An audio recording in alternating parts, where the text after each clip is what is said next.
Some places feel empty for a reason. You hear the wind. You see the dust. But you don't see what's watching you. These are 3 terrifying true stories, told by the people who lived through them. Stories that begin in silence, and end in something far worse. Let's begin. Story 1. The mine that found us.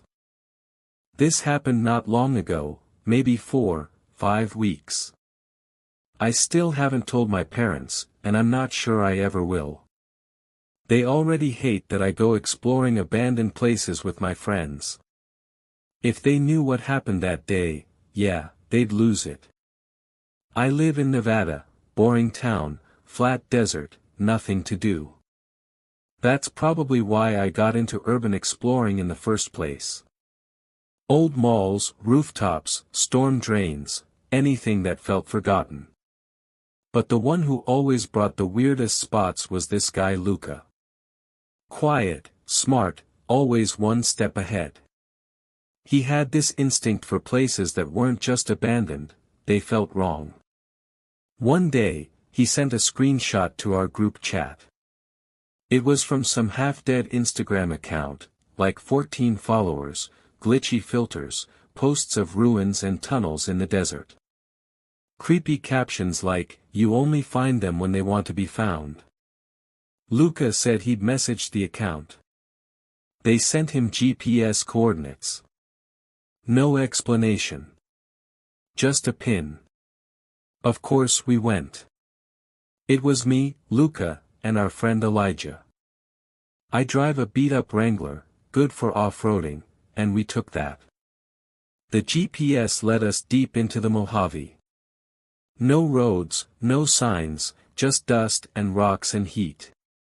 Elijah was already pissed after an hour of driving in circles. He kept saying we were wasting gas chasing a hoax. But Luca just stared at his offline map and said, "We're close." Then we saw it. Half buried in the slope of a hill, a rotting wooden arch, slanted, like it was holding back something. The entrance was jagged, partly collapsed, but there was definitely a tunnel behind it. A mine. We parked, geared up, and walked over. Luca tossed a rock in. It clattered, then clattered again, then nothing. It went deep. I'll admit, I hesitated. But we all went in. The air inside was cold. Thick. The deeper we went, the less sound there was. The walls were lined with old beams, some cracked, some completely eaten by time. I remember how fine the dust was. It got in my eyes. In my throat. We were wearing masks, thank God. At the bottom, the shaft split into several tunnels. We picked one. We walked for maybe 15 minutes. Nothing interesting. No tools, no crates, no graffiti. It was too empty. That's when we heard the first sound. It was quiet at first, a dragging sound, like something heavy sliding across stone. Elijah told us to turn off our flashlights. So we did. Pitch dark. The dragging got louder. Closer. I felt my own heartbeat in my teeth. None of us moved. Then Elijah's light flicked on by accident, a quick flash. And whatever was making that sound stopped. Then came a clang. Metal on rock. Then, a scream. Not human. It started low, then pitched up into something feral, like it was in pain and angry at the same time. The kind of sound that lives in your spine long after you've heard it. We ran. Hard. My foot caught something. I hit the ground, lost a shoe, but didn't stop.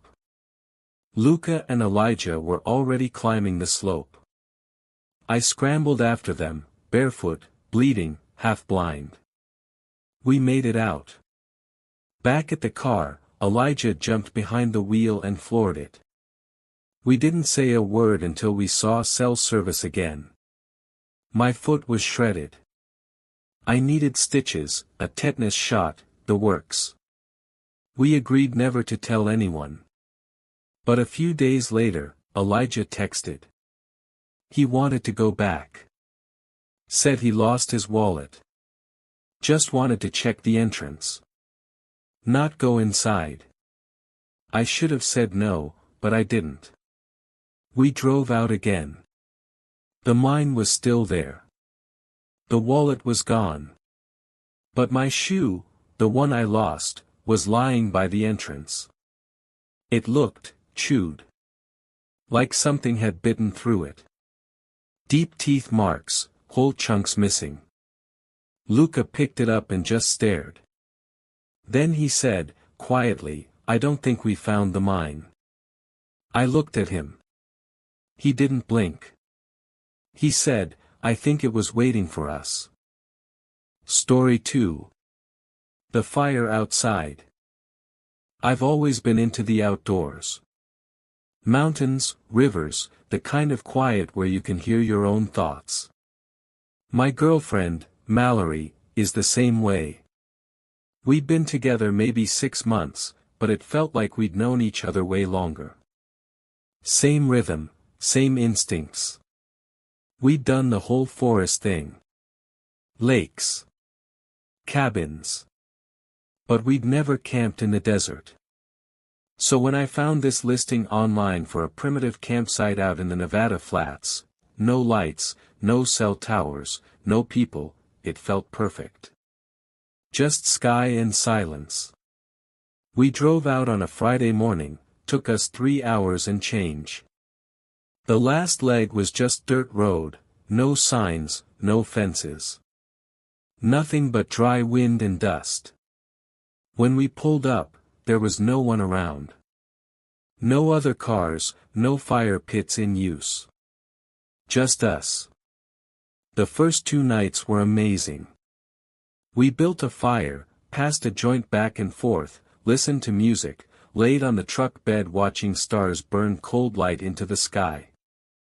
It was everything I hoped for. But both nights, around the same time, we heard something. Not close, but out there. A sound like a long moan. Not quite human. Not quite animal. A drawn-out, low thing, like something lost or angry. Mallory got spooked. I told her it was a coyote. Maybe a fox. Some desert thing. The third night, I woke up around 3 a.m. At first, I thought it was wind. But then I heard footsteps. Soft. Slow. Someone was walking just outside our tent. Not circling, just standing there. I held my breath. I didn't even reach for the flashlight. I couldn't move. Then I heard it. A click. The sound of a lighter. And a few seconds later, through the fabric of the tent, I saw it, a soft orange glow. Flickering. Someone was holding a flame right outside the tent. Then, they started waving it. Not fast. Slowly. In small circles. I thought I was going to puke. My body wouldn't move. My mouth wouldn't open. I just stared. The flame got brighter. Like they lit something, a torch maybe. And then, they dropped it. Thump. The tent lit up. Orange and red. Heat pressed in like a slap. I could hear it spreading, crackling, rushing through the fabric like it was paper. That snapped me out of it. I screamed Mallory's name, yanked her awake. She saw it instantly and we just started throwing our stuff out, backpacks, boots, anything not on fire. She grabbed a jug of water and started pouring it over the flames while I stomped around like an idiot, burning my feet. We got it under control. Barely. The tent was destroyed. Half our gear was toast. But we were alive. I grabbed the flashlight and started scanning the dark around us. Nothing. No one. We packed what we could and started walking toward the truck. But it was pitch black. No landmarks. No trail. Just flat nothing. We got turned around fast. 10, maybe 15 minutes later, we heard it again. That sound. But this time, it didn't stop. It howled, long, broken, furious, and then another voice joined in. Then another. It was like something was calling, and something else was answering. Mallory grabbed my hand so tight my fingers went numb. We didn't talk. We just walked faster. Somehow, we found the truck. I don't even remember how.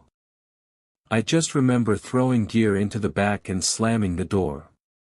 We drove fast, but the road was crap, every bump felt like it would throw us into a ditch. We didn't say a word the whole way back. Mallory just stared out the window. I could tell she was crying, but she didn't make a sound. The weirdest part.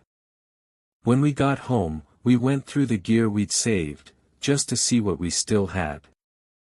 One of the bags was zipped closed. Hers. We opened it, and inside were two things we hadn't packed. A small, hand-carved bone charm on a string. And a used matchbook from a bar we'd never been to. The front of it had a word scratched into the cardboard, right through the print. Awake. We never reported it. Never told our friends. What were we supposed to say? We still haven't been camping since. And lately, when Mallory sleeps, she talks. Just a few words. The same thing every time. She whispers, "It's still out there." And sometimes, she whispers it in a voice that doesn't sound like hers. Story 3. My mother's voice. There's a lot I don't know about my mom. Her name is Clara, but that's not the one she was born with. She changed it when she moved to the US from Mexico in the late 80s. She always told me it was just easier that way, less confusion, fewer questions. But the real mystery? Her past. She never talked about her childhood. Ever. Anytime I asked about her parents, she'd laugh and say, "You don't want to hear about that soap opera." Then change the subject. My dad used to joke that her family were either politicians or criminals, maybe both, and that she came to America to get away from all of it. He said it like a joke. But he never laughed. There was only one name I ever heard her say that didn't make sense.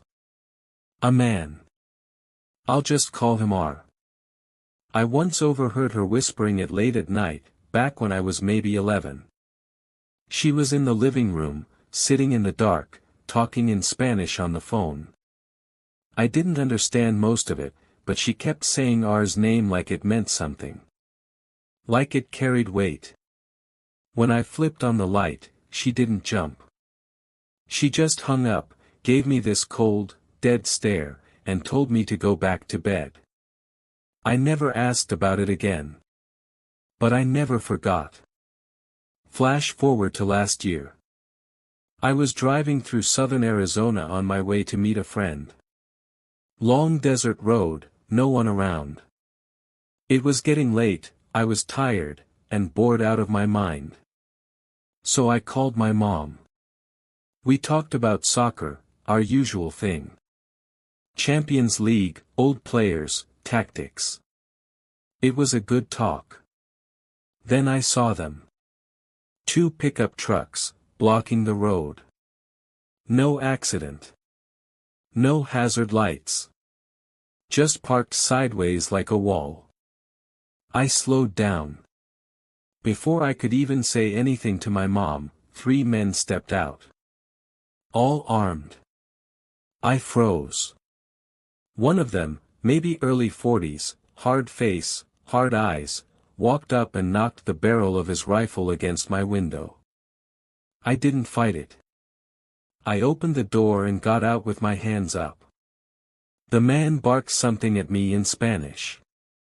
I couldn't understand him. That made it worse. He took my phone, my wallet, my keys, everything. I thought, this is it. I'm going to die out here. And then something strange happened. He looked down at my phone, it was still connected. My mom was still on the line. He hesitated. Then, he answered it. I watched through the window as this armed man sat in my driver's seat and started talking to my mother. I couldn't hear what they were saying, but I could see his face. It changed. His posture softened. Then stiffened again. Like he was receiving instructions. Or warnings. And then I heard it. From inside the car. He said a name. R. He said it again. Like he was making sure he heard it right. The other men leaned in through the windows. They talked among themselves for maybe 30 seconds. Then, they handed me everything back. No apology. No explanation. Just, returned it. One of them looked me in the eye, smiled slightly, and said in thick English. Family is strong. Then they all left. All 3 trucks turned off the road and vanished into the desert. I called my mom back immediately. She acted like she was calm. Like she'd threatened to call the cops, and that's why they let me go. I told her that was bullshit. She just said, some people still owe me favors. I pushed. I begged. She wouldn't budge. To this day, she's never explained what really happened. But I'm not stupid. There's something, someone, in her past that still carries power. A name. A memory. A debt. Sometimes I think she ran from something worse than she ever let on. And sometimes, I wonder if she wasn't running at all. Maybe she came here to wait. This story has come to an end. Ever had something like this happen to you? Tell me in the comments. Subscribe and hit the bell so you don't miss the next true horror story.